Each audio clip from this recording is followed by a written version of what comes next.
शिवाय नमः शिवाय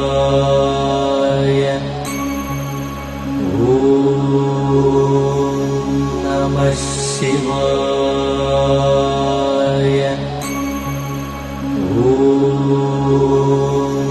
नमः शिवाय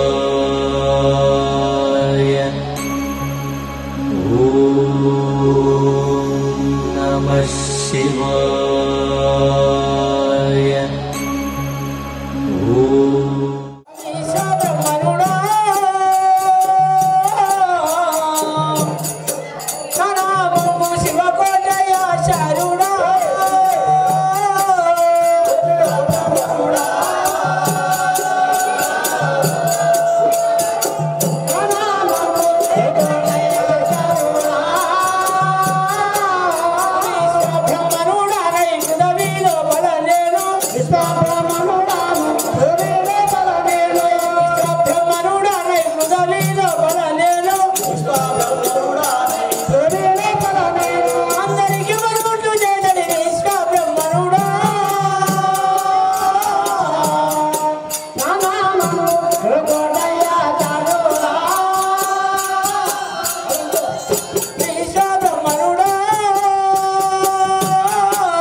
మీరు ఈ సభామందిరములకు వచ్చి ఉన్నారు కానీ మీ నామం ఏది, మీ గ్రామం ఏది, మీకు వివాహము అనగా పెళ్లి అయినదా కాలేదా, మీకు ఎవరైనా కూతుళ్ళే కానీ కొడుకులైనా ఉన్నారా లేదా, ఈ సభాస్థలంలో ఈ జనానికి విన్నవించవలసిందిగా కోరుతున్నాను మహాప్రభు.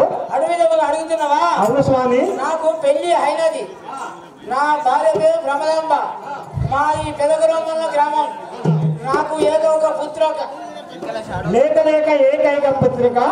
ఆ పుత్రిక పేరు గోవిందమ్మ. మీది పెదమ్మ గ్రామం. నీ పేరు శివకోడయ్య.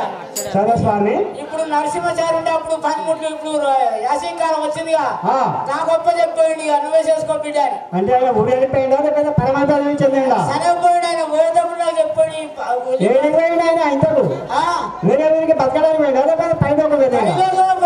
అతను. సరే సరే. మరి ఈ ఊరి భాష నాకు ఇచ్చిపోయాడు. పోతాము ఊరన్నప్పుడు ఏ పనికి ఆ పనివారు పనిముట్లు చేసేవారు ఉండాలి. సరే స్వామి, నేను ఇక్కడ సింహాసనం మీద కూర్చోండి. మీ భార్యలో ప్రథమమ్మను ఈ సభా మందిరములకు పిలిచేస్తాను. అమ్మ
పేరు శివకోటయాచారి అని అర్థం. అంటే నీ పెళ్ళి అయింది అన్నట్టు. అయింది. నీ భర్త పేరు శివకోటయాచారి. శివకోటయాచారి. నీకు పిల్లలు అయినా మరి సంతానము పిల్లలు ఒక బిడ్డ పుట్టింది. లేక లేక ఒకే కూతురు అనగా ఏకైక పుత్రిక. బిడ్డ పేరు ఏం పేరమ్మా? గోవిందమాంబ. నీ ఊరంటే ఏ ఊరంటది? కోమల్ల గ్రామం. పెద్ద కోమల్ల గ్రామం. కోమల్ల గ్రామం.